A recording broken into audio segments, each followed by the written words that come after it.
भारत को रियासतों का देश भी कहा गया है। बड़े बड़े नवाब और उनकी रिहायशी जिंदगी के बारे में हमने खूब सुना और पढ़ा भी है। नवाबों द्वारा बनाई गई कई इमारतें तो आपने भी देखी होंगी। नवाबों की शानदार जीवन शैली को अपनी जीवन शैली में जोड़ने की कोशिश भी की होगी।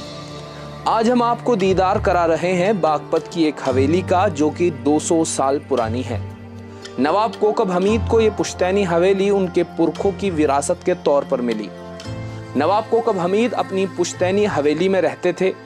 नवाब साहब ने अपनी सियासत तथा राजनीतिक निर्णयों से कभी भी हवेली की शान कम नहीं होने दी, बल्कि हवेली के रसूख को बढ़ाते रहे। वे अपने परिवार के सदस्यों से भी सदैव ऐसे काम करने को कहते थे जिससे हवेली की शान में कोई दाग न लगे। अब नवाब कोकब हमीद के इंतकाल के बाद उनके बेटे अहमद हमीद ही खानदान और नवाब साहब के राजनीतिक वारिस हैं। दरअसल नवाब कोकब हमीद के खानदान के लोग हरियाणा के रोहतक के नजदीक कलानौर में आकर बसे। बागपत आने से पहले खानदान को रईसजादा कलानौर का खिताब हासिल था। बाद में इन्हें बागपत के नवाब की पदवी से नवाजा गया। करम अली अंग्रेजी दौर में गाजियाबाद में सरकार के बड़े अफसर बने। इनके बेटे खुर्शीद अली को रईसजादा कलानौर के खिताब से नवाजा गया। नौकरी के चलते परिवार के लोगों का गाजियाबाद आना जाना लगा रहा। इसके बाद बागपत में हवेली बनाई और ये परिवार हमेशा के लिए बागपत का होकर रह गया। उन दिनों जब नवाब साहब के दादा करम अली अंग्रेजी सरकार में सरकारी अफसर थे, तब अंग्रेज यहाँ पर यमुना के खादर में शिकार खेलने आया करते थे। गाजियाबाद तहसील की कर वसूली का कार्य इनके पास था। तब मेरठ से लेकर बागपत और गाजियाबाद तक एक ही थे। बागपत के आसपास की जागीर इनके पास थी। इन्हें अंग्रेजों ने नवाब बागपत घोषित किया हुआ था। दादा करम अली ने ब्रिटिश पीरियड में बागपत में आकर अपनी हवेली बनवाई। उन दिनों जिम कॉर्बेट भी यहाँ पर आकर रुके थे और शिकार किया था। हवेली को बनवाने में ईरानी शैली का प्रयोग किया गया है और इसे बनाने के लिए तब ईरान से कारीगर आए थे। हवेली में बनी लाइब्रेरी दादा करम अली ने बनवाई थी। उसमें तब के कई ऐतिहासिक दस्तावेज सुरक्षित हैं। नवाब साहब को पढ़ने का बहुत शौक था। वे आए दिन इस लाइब्रेरी में किताबें पढ़ा करते थे। नवाब साहब की ससुराल अलीगढ़ में है। इनके ससुर अलीगढ़ मुस्लिम यूनिवर्सिटी के वीसी भी रहे हैं। अलीगढ़ मुरसान में उनकी नवाबियत रही है।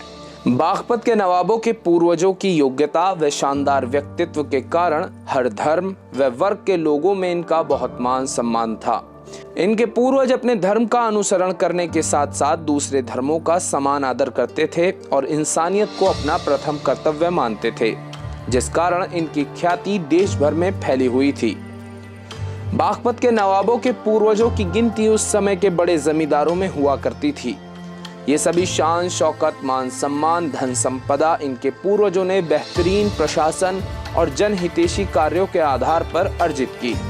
उत्तर प्रदेश के पूर्व कैबिनेट मंत्री एवं राष्ट्रीय लोकदल के वरिष्ठ नेता थे नवाब कोकब हमीद। वे 66 साल के थे जब उनका इंतकाल हुआ। उत्तर प्रदेश सरकार में 3 बार मंत्री और 5 बार विधायक रह चुके थे नवाब कोकब हमीद। नवाब साहब ने अपने नेक कार्यों, दरियादिली और इंसानियत से बागपत के नवाब खानदान को गौरवान्वित करने वाली एक अमिट पहचान बना दी। वर्तमान में नवाब अहमद हमीद अपने पूर्वजों का अनुसरण करते हुए सकारात्मक सोच के साथ बागपत की जनता के हितों के लिए निस्वार्थ भाव से सेवा कार्य कर रहे हैं। बागपत के नवाबों की हवेली और नवाबों का कब्रिस्तान बागपत के प्रमुख दर्शनीय स्थलों में शुमार है और बागपत आने वाले पर्यटकों के लिए हमेशा से ही मुख्य आकर्षण का केंद्र रहे हैं। इसी तरह के ऐतिहासिक स्थलों से जुड़े रोचक तथ्य और ऐतिहासिक घटनाओं के बारे में जानकारी मिलेगी हमारे फेसबुक और यूट्यूब पेज स्टूडियो धर्मा पर। वीडियो अच्छी लगी हो तो लाइक करें और अपनी राय कमेंट में जरूर दें।